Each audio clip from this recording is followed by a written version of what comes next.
рахмет. Ассалаумалейкум. Ассалаумалейкум. Нема? Кешігіп қалған жоқпын ба? Менде талон, да. Талонмен заправка қойғанши, проблема болып жатыр сол жағынан бау. Мау, қатырасың мау. Нема? Профессор деймін, біреу келейіп еді, профессор көрген жоқсың мына үйден.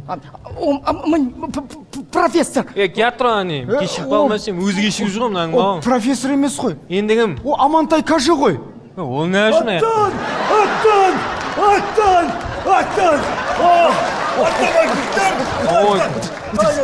Ана профессор келді ма? Нема, сен де сол профессордың лекциясын көруге келдің ба?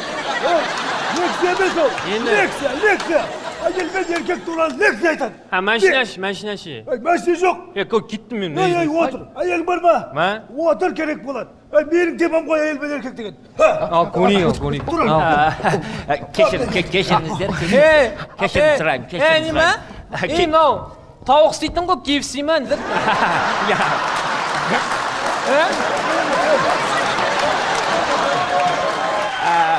Сосын ба, брат? Жоқ, ол менің туған ағам. Ол да профессор. Профессор Иә, кешірім сұраймын, кешірім сұраймын. Бірден таныса кетейік. Менің атым Мұрат Хайрулла Ергенбайұлы, достарым Ботагөз дейді мен. Базар жоқ, Ботагөз дейсің ғой, да? Ботагөз очки киіп алған дейсің ғой. Бұл лекциямыз әйел мен еркек тең ба? Отбасылық жағдайға байланысты. Сондықтан көп кешіктірмей лекциямыз бастайық. Мама! Ох, ене!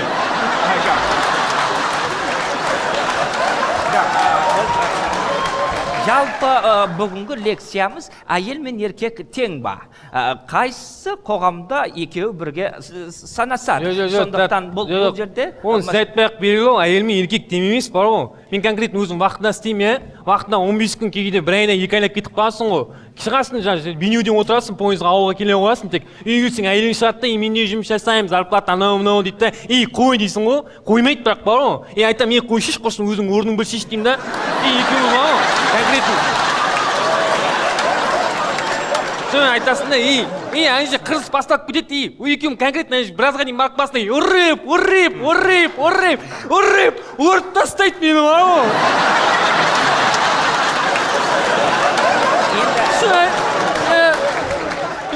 Жылат демей, лауытқан жоқпын, просто жас кетіп бау. Просто, нема, братан жешпеш, ама қор болып кеттім бау. Ұрат, кегеде түйет бау. Оштың емес ол.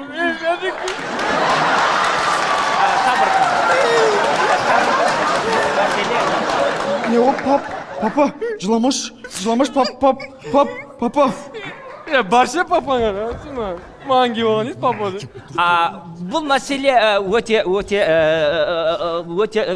мәселе бұл өте қиын.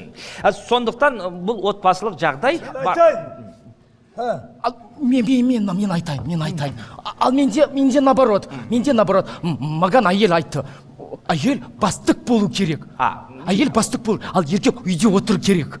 Ал мен үйден шықпайды, мен бала қарайды, мен балаға тамақ пісіреді. Ал әйел жұмыс істейді, ақша табады. Ал әйел айтты, қандай еркектер далаға шығады, ол какай еркектер деді. Ал мен үйде отырмын. Нема, бауыр, сен кімсің вообще? Қай материктен келдің?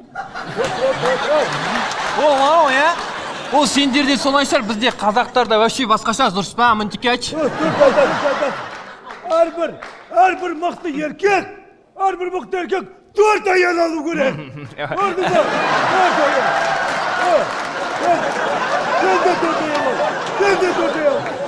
4 әйел ал. Саған позына қойдым. Саған бір әйел жетеді. Неге? Ана сенің бір әйелің 4 әйелге татиды. Сен 4-еу алдың сонда, 16 болып кетеді сен. Бұл мәселе әйел мен еркек тең ба? Енді бұл мәселенің түйінін шешуге болады. Осы лекциямды мен өте зерттедім. Бұл лекцияны мен 53 жыл іздеп зерттеп шығардым. Нема, өзің нешедесің сонда? Өзім 79-дамын. Базар жоқ. Ал енді бұл лекцияны мен Францияда оқыдым, Италияда, Испанияда оқыдым, Германияда оқыдым. Көбі барлық жер қабылдамады. Кейін неге деп зерттедім. Сөйтсем, олар қазақша түсінбейді екен. Сондықтан өзімізден бастайын дедім. Әйел мен еркек тең бола алмайды екен. Өйткені қаңқасынан бастап зерттейтін болсақ, әйел бөлек жаратылған, еркек бөлек жаратылған. Аяқ, орта бел, бас сүйек. Үшке бөлеміз. Аяқтың өзі әйелде 35-тен басталады, 40-қа дейін размер. Ал еркекте 40-тан басталады, 52, 53, 95-ке дейін баратындар бар екен. Кейбір жерде 120-ға дейін баратындар бар. Ондайды көрмеппін. Көрмегенде дұрыс болған екен. Одан кейін бел сүйек. Ол жерде де екі бөлек, бір-біріне ұқсамайды. Еркекте белі жамбас кішкентай, әйелде жамбас үлкен болады. Енді ол не ол, әйел жайлап жамбасқан ақтырасың ғой. Жоқ. Әйелде жамбас біледі, жақсы біледі әйелдер. 90, 60, 90. Кейбірлерде 90, 60, 120 болады. Ондай бар. Ал кей жерде 320-ға дейін кетіп қалатын жерлер бар. Көрмеген дұрыс болған шығар. Әйелдер оған уайымдама, өйткені әйелдердің жамбасы үлкен болғаны, ол жерде құрсақ тұрады.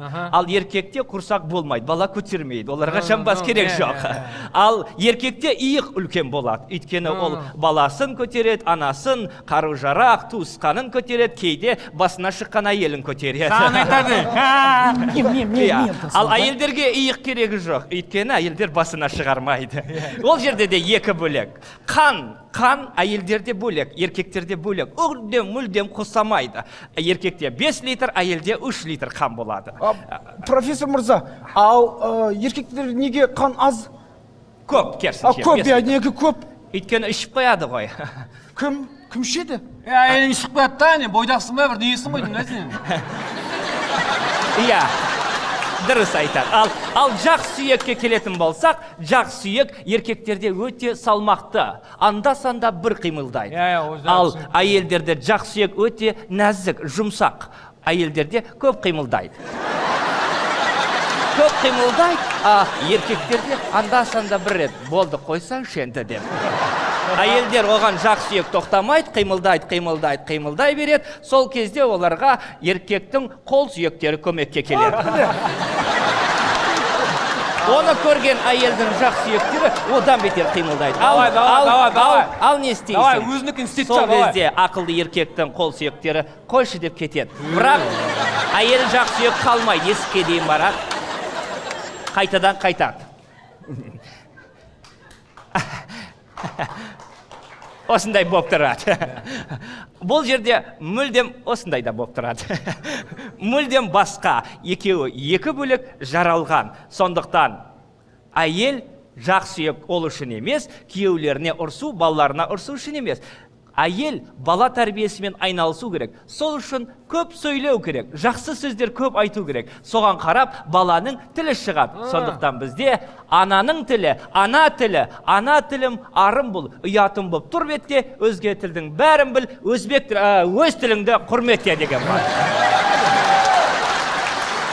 Бізде сондықтан айтпайды. Әке тілі деген жоқ. Әке баланың тілін кіргізіп жібереді. Батя тілі деген жоқ. Иә, ондай жоқ. Әке құлақ шекеден ұрғанда, әкеге қарап сөйлей алмайтын болып қалады.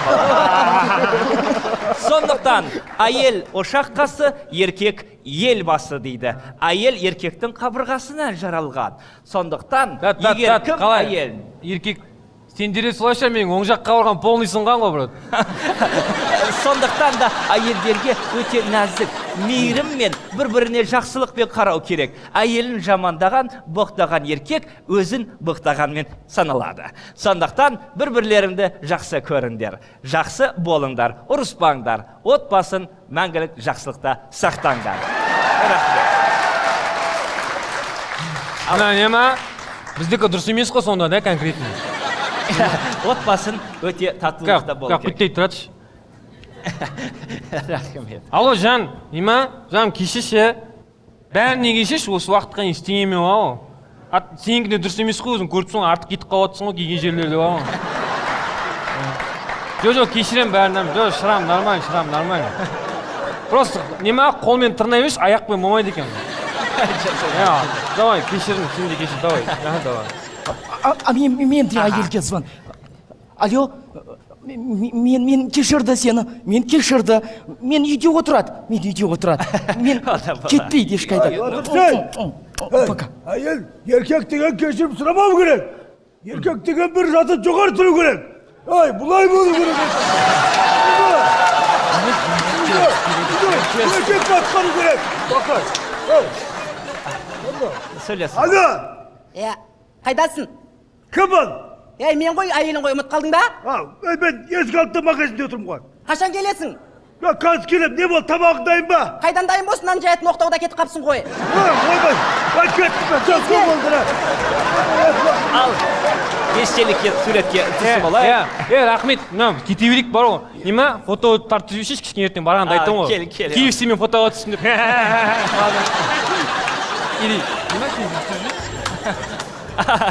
мынау қызығырақ сияқты бар ғой